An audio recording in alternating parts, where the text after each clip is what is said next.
지난 주에 우연히 동영상을 이렇게 찾다가 어느 한 동영상을 보게 되면서 좀 이렇게 개인적으로 눈물을 좀 이렇게 흘린 그런 동영상이 있습니다. 우리가 평상시에는 늘 있기 때문에 감사하지 못했던 것들, 그런데 이것이 없고 나니까 얼마나 우리 삶 가운데 참 불편함이 많은지. TV에도 이제 그런 방송들을 하잖아요. 뭐 없이 한번 생활해 보자. 그래서 평상시에 쓰던 이 라이터 성냥 불만 탁 붙이면 되는데 이거 없이 불을 펴보려니까 나무도 빌려보고 뭐 돌도 해보고 이러면서 막 몇 시간씩 땀을 흘리고. 그래서 이 사람들이 얼마나 참 평상시에는 내가 늘 누리기 때문에 감사하지 못했던 것들이 얼마나 많았는가. 먼저 오늘 감사주일이기 때문에 하나님 앞에 정말 참 감사해야 되겠구나, 내가 감사할 것이 참 많구나, 이것을 좀 느껴볼 수 있도록 이 시간 잠깐 동영상 먼저 보시고 말씀을 듣도록 그렇게 하겠습니다. 총선이 아빠, 진영이 아빠. 항상 미안해요, 걔한테는.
총선이 아빠 김용봉. 난 신왕철 아빠 신현기. 이영근입니다. 큰아들이. 저 영우 아버지 되는 사람입니다. 조유섭 아빠. 진영이 아빠. 성함은 김성복. 생각나지요. 그 아들, 딸 만나다가 아들 가졌는데 요번에도 딸이 못 갈까 했는데 네 엄마, 아빠, 동생한테 신경 써주고 고맙고. 부모로서 이렇게 뭔가를 충분하게 해줘야 되는데 그런 것도 못 해주고 그래서 참 마음이 아픕니다. 아들이라는 것은 어느 누가 바꿀 수도 없는 것이고 크게 뭐 도와주지도 못했고 했는데 그들이 알아서 잘 커가지고. 계속 부족한 게 부모 마음 아닐까요? 죽는 순간까지. 그런 제가 그런 마음으로 살고 있어요. 계속 부족한 거예요. 너무 엄하게 했던 게 그게 좀 미안하죠. 미안해요.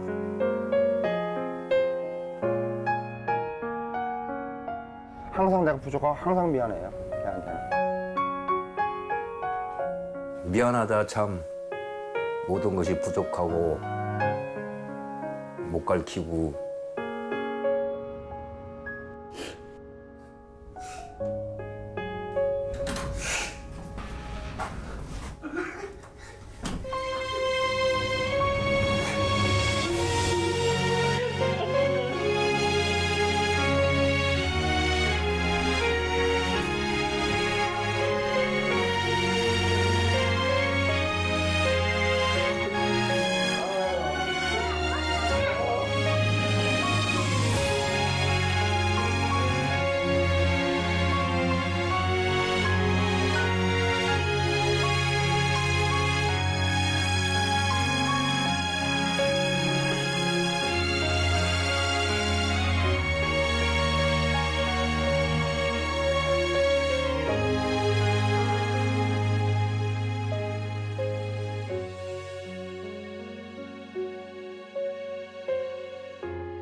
참 미안해요.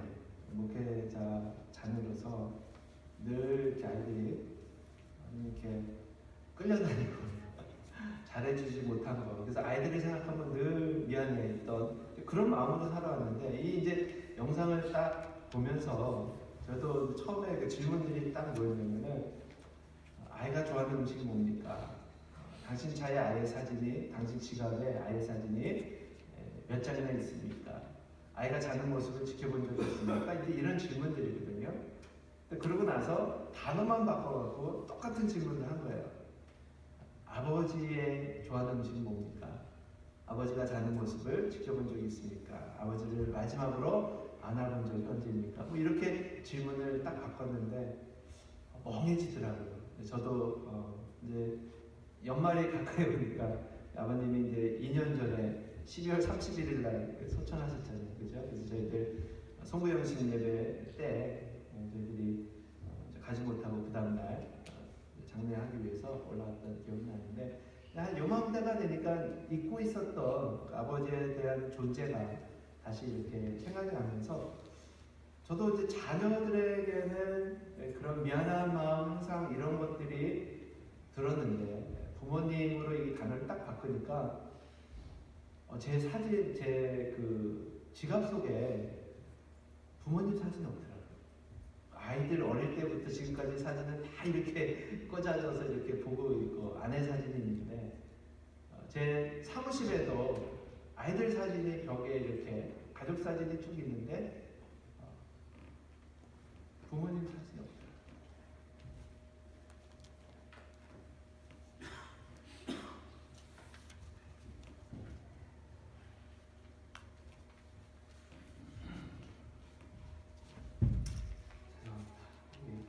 저도 너무 불효를 많이 해서 아마 죄송한 마음이 드는 것 같아서 아직까지 생존해 보신 개인이 있다면 어느 벽에 걸려있는 것처럼 있을 때 잘해. 우리가 이 말을 드리고 싶어요. 그래서 우리가 늘 소중한데 잃어버리고 나서는 후회하는 그런 일들이 없도록 우리가 있을 때 잘했으면 좋겠습니다. 그래서 오늘 추수감사주일인데요. 우리에게 뭔가가 좋은 것들이 있어서 감사할 것이 아니라 함께 있다는 것만으로도 감사할 수 있는 것들이 얼마나 많은가. 우리가 지난주에도 감사에 대해서 들었지만 오늘도 감사에 대해서 잠깐 생각해 보기 원합니다. 추수감사주일의 일에는 아마 잘 아실 거예요. 청교도들이 영국에서 종교 자료를 찾아 미국으로 건너옵니다. 근데 여기에 대해서는 여러 가지 학설이 많아요. 그들이 뭐 이교도였다, 또 죽음을 당할까봐 뭐 피해서 왔다, 뭐 여러 가지 학설들이 있지만 그게 중요한 것이 아니라 그 청교도들이 미국에 건너와서 첫 해에 그 질병으로 인해서 대부분의 사람들이 많이 죽고 그 102명이 넘어왔는데 49명이 죽습니다. 그리고 그 추위를 견디면서 아프리카에 여기 그 인디안들의 도움 때문에 그들이 옥수수도 심고 그러고는 그 다음에 1년이 지나서 1621년 9월 6일 그들이 함께 그 인디언들을 초청해서 그 잔치를 벌였던 감사회를 드렸던 그것이 추수감사절의 유래가 되어서 이제 오늘 우리가 11월 넷째 주 목요일을 추수감사절로 그렇게 지키고 있습니다. 그런데 그 사람들이 고국을 떠난 것이요 단지 잘 먹고 잘 살기 위해서 떠난 것이 아니라는 거예요. 우리가 지금 이민자이기 때문에 이러한 것들을 참 이해하는데 너무 쉬워요. 한번 질문하겠습니다. 여러분 미국에 왜 오셨습니까? 뭐 가족이 초청할 수도 있고 자녀가 초청할 수도 있고 뭐 유학을 왔다가 뭐 이렇게 저희처럼 중간에 이렇게 바뀌어갖고 뭐 눌러 있게 된 케이스도 있고 뭐 일하러 오셨고 뭐 여러 가지 이유가 있겠지만은 신앙 때문에 미국에 오신 분 계세요. 정말 신앙생활 잘해보고 싶어서 미국에 오신 분 계세요. 정말 중국이나 이런 그 탈북자들이 종교를 찾아서 떠난 사람들이 가끔 있어요. 그런데 우리가 지금 이 이민자의 나라에 살고 있는데 나는 정말 신앙생활 제대로 한번 하고 싶어서 그리고 미국으로 우리가 지금 자유롭게 신앙생활을 하고 있기 때문에 과거에 이 종교의 자유를 찾아서 떠났던 그 청교도들의 그 신앙을 우리는 지금 잃어버리고 있다. 그래서 오늘 하나님이 우리에게 주신 그 복, 이것을 예배를 통하여, 말씀을 통하여 우리가 다시 회복하기 원합니다. 오늘 말씀의 제목이 내 손으로 하는 모든 일에 복을 주시리라. 여러분, 큰 복 받으시기 바랍니다. 제가 그 말씀을 듣기 전에 항상 선포하잖아요. 오늘도 큰 복 받았습니다. 그러고 선포하잖아요. 복도 여러 가지가 복이 있습니다. 형통의 복이 있고 째째한 복이 있고 그런데 큰 복 받으시기 바랍니다. 근데 이 큰 복이 어떻게 우리에게 주어지느냐? 내 손으로 하는 모든 일에 복을 주시리라. 이 신명기 28장은 굉장히 많은 신앙인들이 좋아하는 그런 구절이에요. 근데 요 14절까지만 읽고 그 다음에는 안 넘어가요. 그 뒤에는 화가 있으리니 저주가 있으리니 그러고는 쭉 더 많아요. 이 앞에 14절보다 더 많은 내용 기록되는데 이건 잘 안 읽습니다. 앞에 것만 우리가 주장창 읽어요. 머리가 되지 머리가 되지 아니하고 나와도 복을 받고 뭐 들어와도 복을 받고 뭐 들에도 복을 받고 집에서도 복을 받고 부엌에서도 복을 받고 이 복을 생각하니까 제가 복에 대해서 설명할 때마다 우리나라처럼 복을 좋아하는 민족이 있을까? 여러 번 아마 말씀드렸을 겁니다. 복을 얼마나 좋아하는가 봤더니 이 복을 여기저기에다가 다 이렇게 기록해 놓고서는 그 복을 우리가 빌고 있잖아요. 하늘에도 복을 빌고 달에도 복을 빌고 별에도 뭐 복을 빌고 나무도 빌고 뭐 돌에도 빌고 바다에도 빌고 하여튼 요상하게 생긴 거는 다 그냥 복을 빌어요. 왜? 복 받기를 원하니까.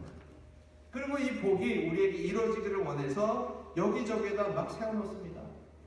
들어가는 문짝에다가 복을 새기고 기둥에다가도 복을 새기고 문지방에 새기고 이 문에다 세우고 마루에다 새기고 들어가서는 이 장롱에다 새기고 이불에다 새기고 먹는 밥상에 새기고 의자에다 새기고 숟갈에 새기고 젓갈에 새기고 잘 때 보니까 비계에다가 복을 세우고 옷에다가 비계 한복을 입었는데 이 옷걸음에도 복이 쭉쭉 달려있고 하여튼 여기저기 복을 막 새겨놓고 그냥 복복복복.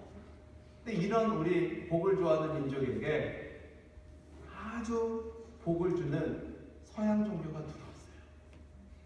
그러니까 복을 좋아하니까 이 서양 종교가 들어왔는데 이 예수교라는 것이 들어왔는데 야 예수 믿으면 복 준대더라 그랬더니요 엄청난 부흥이 우리나라에 임했습니다. 정말 예수님을 잘 믿고 싶어서 믿었던 사람들은 얼마나 될까 모르겠습니다. 그런데 복 받기 위해서 지금도 복이 얼마나 막 선포된지 몰라요. 우리가 기독교에서 쫓아내야 될 것 중에 하나가 기복신앙이라고 그러죠. 예수 믿으면 복 받는다. 근데 이 복의 개념을 잘 모르니까 엄청나게 복이 퍼지면서 야 교회 가면은 그냥 복 받는데 잘 먹고 잘 산다 이래갖고는 교회 왔는데 하나님의 은혜로 잘 사는 사람도 있는데 그런데 교회를 다녀도 똑같은 환경에 살아가는 사람들도 생기게 되더라는 거죠. 예수님을 잘 믿어서 복을 받기는커녕 더 힘들어요. 더 가난해졌어요. 예수님을 잘 믿는데 점점 우리의 삶에 좋아지는 것이 없으니까 실망하고 교회를 떠나기 시작합니다. 예수님을 믿기만 하면 하늘문이 쫙 열리고 하늘에서 금덩어리들이 막 쏟아지면 좋겠는데 그런 복이 우리에게 임하지가 않아요. 도대체 예수 믿으면 무슨 복을 받는 거냐? 이렇게 질문하며 실망하고 떠나는 사람들이 생기게 된 겁니다. 우리는 하나님의 말씀을 대할 때 우리 멋대로 이 하나님의 말씀을 해석해서는 안 돼요. 하나님이 우리에게 주신 그 말씀을 그대로 우리들이 받아들여야 됩니다. 그렇기 때문에 우리 스스로 결정하고 행하면 우리는 실패할 수밖에 없어요. 삶 속에 실망하고 떠날 수밖에 없어요. 그렇다면 하나님이 약속한 복이 뭐냐? 오늘 본문 말씀을 보니까 하나님이 우리에게 주시는 복은요 바깥에서 우리에게 주어지는 복이 아니에요. 우리로부터 그 복이 생겨서 다른 사람에게 나눠주는 그 복을 하나님은 말씀하고 있다는 거예요. 즉 우리에게 바깥으로부터 복이 들어오는 것이 아니라 우리가 행하는 모든 것. 8절 말씀 한번 다시 보겠습니다. 여호와께서 명하사 내 창고와 내 손으로 하는 모든 일에 복을 내리시고. 12절 말씀을 좀 높여주세요. 여호와께서 너를 위하여 하늘의 아름다운 복을 열으사 때를 따라 비를 내리시는데 뭐라고요? 내 손으로 하는 모든 일에 복을 주시리니. 하나님의 축복은 뭐냐? 외부로부터 주어지는 것이 아니라 너의 손으로 행하는 모든 것들에 복을 주시겠다는 거예요. 농사를 지면 농사에 풍성한 복이, 내가 어떤 기술이 있으면 그 손으로 하는 그 일에 하나님이 복을 주시겠다는 거예요. 그렇기 때문에 우리는 내가 하나님이 나를 복 주셔서 내가 복덩어리가 됐는데 자꾸 복을 달라고 빌어요. 바깥으로부터 뭐가 나에게 주어지기를 원하는 거예요. 하나님이 우리에게 주신 복은 외부로부터 주어지는 복이 아니라 나를 복 주셔서 내가 손으로 행하는 모든 일에 하나님이 복을 주시겠다는 겁니다. 이 복이 진짜 큰 복이라는 거예요. 창세기 1장 27절 28절을 보면 하나님이 우리 사람을 만드셨어요. 사람을 창조하실 때 남자와 여자를 창조하시고 28절 한번 같이 읽을까요? 시작. 하나님이 그들에게 복을 주시며 그들에게 이르시되 생육하고 번성하여 땅에 충만하라. 땅을 정복하라. 바다의 고기와 공중의 새와 땅에 움직이는 모든 생물을 다스리라 하시니라. 하나님이 뭘 주셨어요? 그들에게 복을 주시며. 남자와 여자를 만드시고 가장 먼저 주신 것이 뭐냐? 복을 주셨다는 거예요. 그래서 우리는 복을 주십시오 주십시오 이런 비는 자가 아니라 이미 하나님이 남자와 여자를 만드셨을 적에 복을 주신 존재라는 거예요. 여러분 복받은 존재입니다. 그리고 그 복을 주시면서 무엇을 주셨는가? 이 땅을 다스리고 정복하라고 합니다. 그런데 어느 순간에 이 복을 잃어버리고 사람들이 세상의 정복을 당하기 시작했어요. 내 손으로 하는 모든 일에 복을 주시겠다고 했는데 그 손으로 무엇을 했습니까? 하나님이 금하신 그 선악과를 따먹는 범죄자의 손이 되어버렸어요. 그리고 곧 이어서 내 손으로 하는 모든 일에 복을 주시겠다고 했는데 그 손으로 무엇을 했습니까? 형제가 그 동생을 돌로 쳐 죽이는 살인자의 손이 됐어요. 하나님이 복을 주셨는데 이 복으로 하나님이 하지 말라는 죄악과 살인을 저지르는 바로 그 죄의 손이 되어버리고 만 거예요. 그런데 하나님은 다시 이 저주받은 손, 하나님의 이 손이 이제 다시 축복의 손으로 변화되기를 원하십니다. 그래서 이 신명기를 통해서 다시 우리에게 뭐라고 선포하시는가? 우리 신명기 다시 2절 말씀을 펴보시기 바랍니다. 28장 2절입니다. 28장 2절을 보니까 내가 내 하나님 여호와의 말씀을 순종하면 이 모든 복이 어떻게 해요? 내게 임하며 내게 미치리니. 다시 이 복이 우리에게 올 때에 네가 네 하나님 여호와의 말씀에 순종하면, 하나님의 말씀에 순종하면 이 복이 우리에게 임하겠다는 거예요. 그렇다면 하나님의 말씀이 뭡니까? 요한복음 1장 1절. 오늘 퀴즈 여러분들 요한복음 많이 읽었을 텐데 요한복음 1장 1절 한번 같이 암송하겠습니다. 시작. 태초에 말씀이 계시니라. 이 말씀이 하나님과 함께 계셨으니 이 말씀은 곧 하나님이시니라. 아멘. 말씀에 순종한다는 것이 누구에게 순종하는 거예요? 하나님께 순종하는 거예요. 왜? 이 말씀이 하나님이기 때문에. 근데 많은 분들이 말씀 따로 하나님 따로 이렇게 분리해요. 나는 하나님을 믿는데 이 말씀은 안 믿어져요. 이것은 완전히 다른 이야기입니다.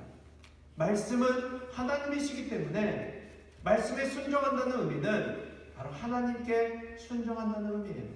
그러면 이 하나님이 누굽니까? 바로 예수님이세요. 요한복음 1장 14절은 우리에게 이렇게 또 선포합니다. 말씀이 육신이 되어 우리 가운데 거하심에 우리가 그 영광을 보니 아버지의 독생자의 영광이요 은혜와 진리가 충만하더라.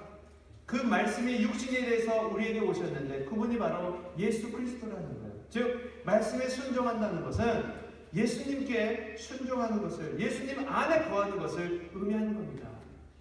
우리가 살아가면서 하나님을 믿는다라는 그 의미는 그 주님의 삶에 우리가 같이 동참하는 것을 의미합니다. 불순종함으로 저주받은 이 손을 우리가 다시 예수님께 순종함으로 회복되었음을 믿으시기 바랍니다. 바로 그 예수를 믿으면 그 예수 안에 생명이 있기 때문에 불순종함으로 저주받은 우리 백성들이 예수님께 순종함으로 말미암아 예수를 구세주로 영접함으로 말미암아 우리가 다시 축복의 사랑으로 바뀌어졌다는 거예요. 예수님의 손을 잡고 다시 일을 시작할 때 우리의 손이 행하는 모든 일들이 하나님의 축복으로 가득 찰 줄로 믿습니다. 축복받는 것은 열심히 하는 게 아니에요. 예수님께 돌아오는 겁니다. 우리의 죄를 담당하신 그 예수님, 그분을 믿는 것, 바로 그것이 우리에게 축복의 시작입니다. 축복의 전부임을 우리가 알아야 됩니다. 이제 여러분들 손을 한번 이렇게 보세요. 여러분 그 손으로 뭐 하고 계십니까? 여러분들의 손을 한번 살펴보세요. 나는 지금 이 손으로 뭐 하고 있는가?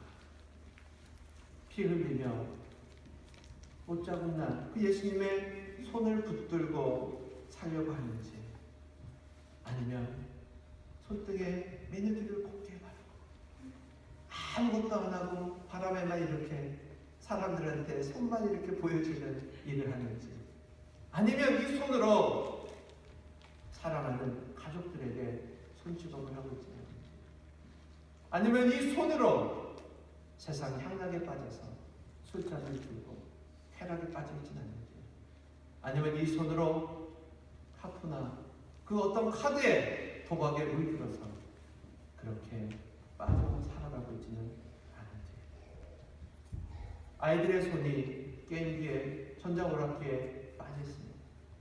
요즘은 이 손이 전화기가 하루 종일 붙들고 다니는 손이 되어버리고 말았어요.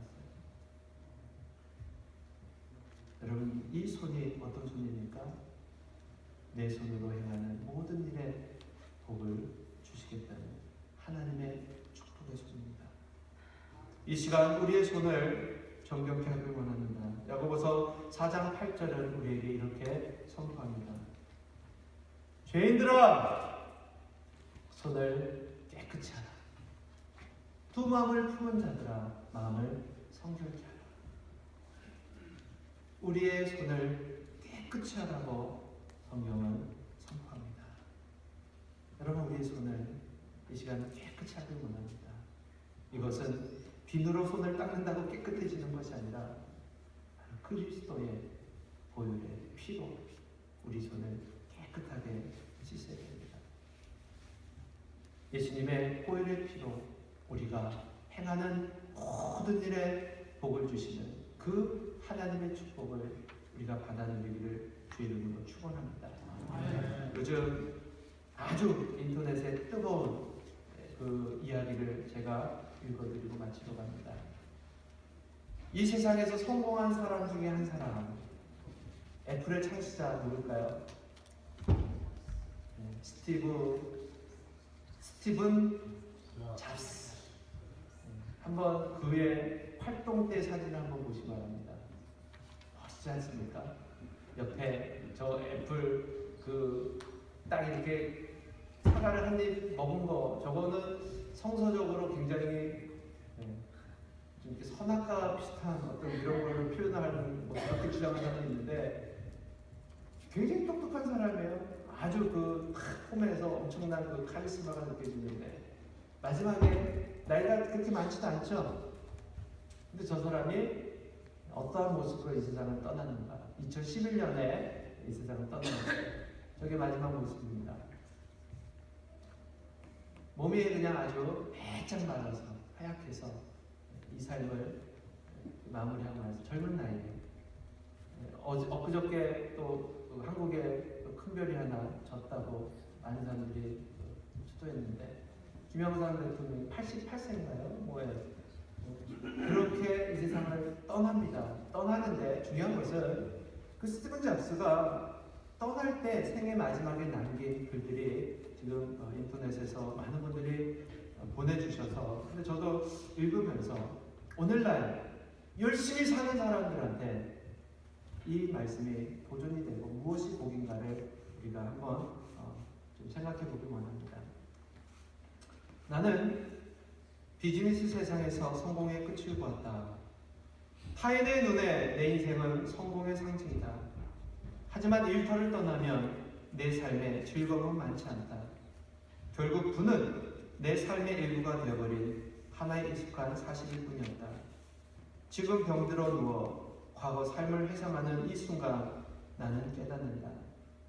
정말 자부심 가졌던 사회적 인정과 부는 결국 닥쳐올 죽음 앞에 희미해지고 의미 없어져 간다는 것을. 어둠 속 나는 생명 연장 장치의 녹색 빛과 윙윙거리는 기계음을 보고 들으며 죽음의 신의 숨결이 다가오는 것을 느낄 수 있다. 이제야 나는 깨달았다. 생을 유지할 적당한 부를 쌓았다면 그 이후 우리는 부와 무관한 것을 추구해야 한다는 것을. 그 무엇이 부보다 더 중요하다면 예를 들어 관계 아니면 예술 또는 젊었을 때의 꿈을 끝없이 부를 추구하는 것은 결국 나 같은 비틀린 개인만을 남긴다. 신은 우리에게 부가 가져오는 환상이 아닌 만인이 가진 사람을 느낄 수 있도록 감각을 선사했다. 내 인생을 통해 얻는 부를 나는 가져갈 수 없다. 내가 가져갈 수 있는 것은 사랑이 넘쳐나는 기억들 뿐이다. 그 기억이야말로 너를 따라다니고 너와 함께하고 지속할 힘과 빛을 주는 진정한 부이다. 사랑은 수천 마일을 넘어설 수 있다. 생에 한계는 없다. 가고 싶은 곳을 가라. 성취하고 싶은 높이를 성취하라. 이 모든 것이 너의 심장과 손에 달려있다. 이 세상에서 가장 비싼 침대가 무슨 침대일까? 병들어 누워있는 침대이다. 너는 내 차를 운전해줄 사람을 고용할 수 있고 돈을 벌어줄 사람을 구할 수도 있다. 하지만 너 대신 아파줄 사람을 구할 수 없을 것이다. 잃어버린 물질적인 것들은 다시 찾을 수 있다. 하지만 인생은 한번 잃어버리면 절대 되찾을 수 없는 유일한 것이다. 한 사람이 수술대에 들어가며 본인이 끝까지 읽지 않은 유일한 책을 깨닫는데 그 책은 바로 건강한 삶에 대한 책이다. 우리가 현재 삶의 어느 순간에 있던 결국 시간이 지나면 우리는 삶이라는 극의 커튼이 내려오는 순간을 맞이할 것이다. 가족 간의 사랑을 소중히 하라. 배우자를 사랑하라. 친구를 사랑하라. 너 자신에게 잘 대해줘라. 타인에게 잘 대해줘라. 이것이 스티븐 잡스의 마지막 유언과도 비슷한 일입니다. 근데 이러한 글이 이미 성경에 기록되어 있죠. 세상의 모든 것을 다 가졌던 솔로몬. 그도 마지막을 정리하면서 그렇게 회고합니다. 헛되고 헛되고 헛되고 헛되다. 부를 우리가 추구할 때에 너를 위해 운전할 사람을 고용할 수도 있고 너를 위해 많은 것들을 해줄 수 있는 사람을 구할 수 있지만 너 대신 아파줄 사람을 구할 수 없을 것이다. 저는 이 한 대목에 예수님이 생각났습니다. 어느 누구도 사랑한다는 어느 누구도 나 대신 아파줄 수 없는데 그분은 우리 위해 대신 죽어주셨습니다. 바로 우리를 위해 죽으신 그 예수님 때문에 우리는 다시 살았고 참된 삶을 살아갈 수 있는 그리스도인이 된 겁니다. 오늘 추수감사주일 우리 손으로 행하는 모든 일에 복을 주시겠다고 약속하신 그 하나님의 축복이 예수 안에 있음을 다시 한번 깨달으시고 바라기는 우리가 뭔가를 많이 가져서 감사할 것이 아니라 이미 우리에게 주신 많은 것들로 인하여 소중함을 느끼시고 모든 것들을 잘 감당하시고 또 다스리시고 정복해 누리시는 여러분 되시기를 주님을 축원합니다.